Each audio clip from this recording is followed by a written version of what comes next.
अगर तुम चाहते हो कि तुम्हारे शॉर्ट्स पर भी इस तरह के व्यूज आए तो इन्हें सिंपली कॉपी करो, नहीं इनके एक्चुअल शॉर्ट्स को नहीं बल्कि उन फुटस्टेप को जो इन्होंने इनके फैक्ट जैसे हाईली कॉम्पिटिटिव में 20 मिलियन सब्सक्राइबर तक पहुंचा है। इंटरेस्टिंग बात यह है कि वो फुटस्टेप यूनिक फैक्ट्स बताना नहीं है, ना ही स्टोरी टेलिंग और ना ही एडिटिंग। मैं हवा में बात नहीं कर रहा, मैंने फैक्टोलिक और फैक्ट माइंड समेत पूरे फैक्ट न्यूज को एनालाइज किया है, जहां मुझे ऐसे पैटर्न्स और स्ट्रेटजीज दिखे जिन्होंने इन क्रिएटर्स को मैसिव डाउनफॉल से बचाया। 2021 से 2024 तक का टाइम फैक्ट न्यूज के लिए गोल्डन एरा। हर दूसरा क्रिएटर रैंडम फैक्ट सुनाकर मिलियंस में व्यूज ले रहा था। यूट्यूब प्ले बटन्स ने बर्थडे गिफ्ट की तरह मिल रहे थे और इसके मेनली दो रीजन। पहला रीजन ये था कि यूट्यूब खुद शॉर्ट्स को एग्रेसिवली प्रमोट कर रहा था, स्पेशली इंडिया में, क्योंकि उससे कुछ ही महीने पहले टिकटॉक बैन हुआ था। इस वजह से यूट्यूब और इंस्टाग्राम दोनों टिकटॉक ऑडियंस को अपने प्लेटफॉर्म पर लाने के लिए पूरी जान लगा रहे थे। दूसरा रीजन था कि फैक्ट शॉर्ट बनाना काफी इजी था, इस वजह से इस नीच में बाकी नीचेस के कंपैरिजन में बहुत ज्यादा स्पीड से कंटेंट बन रहा था।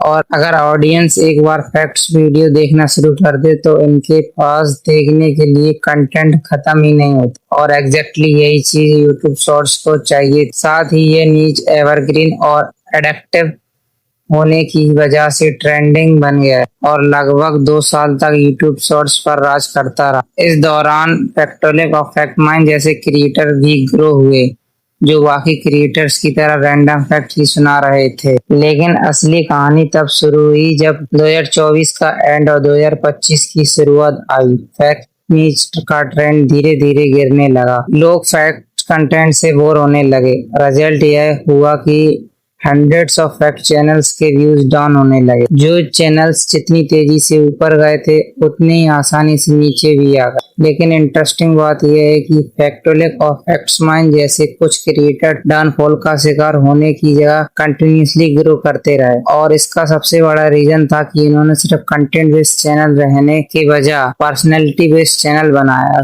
मतलब ऑडियंस जो पहले फैक्ट देखने आती थी उन्हें डायरेक्ट फैक्ट्स दिखाने के बजाय इन्होंने अपनी पर्सनैलिटी के लेंस से फैक्ट दिखाना शुरू कर। इसका रिजल्ट ये हुआ कि ऑडियंस इन्हें सिर्फ कंटेंट के लिए फॉलो नहीं कर रही थी, बल्कि इनके स्टाइल और बताने के तरीके के लिए फॉलो कर रही। इसलिए जो चैनल सिर्फ कंटेंट बेस्ड थे वो ट्रेंड्स के साथ उठे और ट्रेंड के साथ ही खत्म हो गए। अब सवाल यह है कि फैक्टोलिक और फैक्टमाइंड ने अपनी यूनिक पर्सनैलिटी कैसे बना, और उससे भी इम्पोर्टेंट सवाल यह है कि तुम अपने चैनल्स को स्ट्रेटेजी से कैसे ग्रो कर सकते हो। सबसे पहले ये समझो कि यूनिक पर्सनैलिटी बनाने के लिए इन्होंने मेनली 2 काम किए। पहला, फेस रिवील। उस टाइम पे लगभग 95% फैक्ट चैनल्स फेसलेस थे। ह्यूमर। फैक्ट्स असल में इंफोटेनमेंट कैटेगरी में आता है, लेकिन उस टाइम ज्यादातर क्रिएटर्स इसे सिर्फ इंफॉर्मेशनल स्टाइल में प्रेजेंट कर रहे थे, जो काफी बोरिंग लगता था।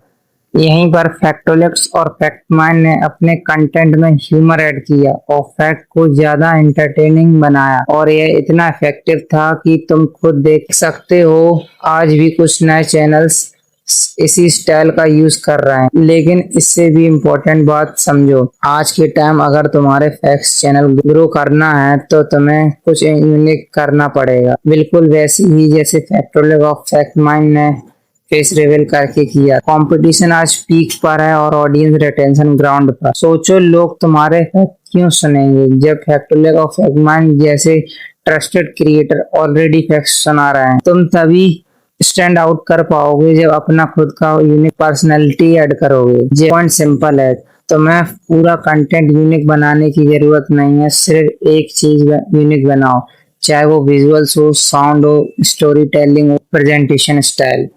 तुम्हारी अपनी एक पर्सनैलिटी होनी चाहिए जिसे लोग तुम्हें आसानी से याद रख सके। आई होप मेरी बात तुम तक पहुंच गई होगी। नेक्स्ट वीडियो किस टॉपिक पर बनाओ, और नेक्स्ट ऐसी वीडियो के लिए चैनल को सब्सक्राइब कर दें।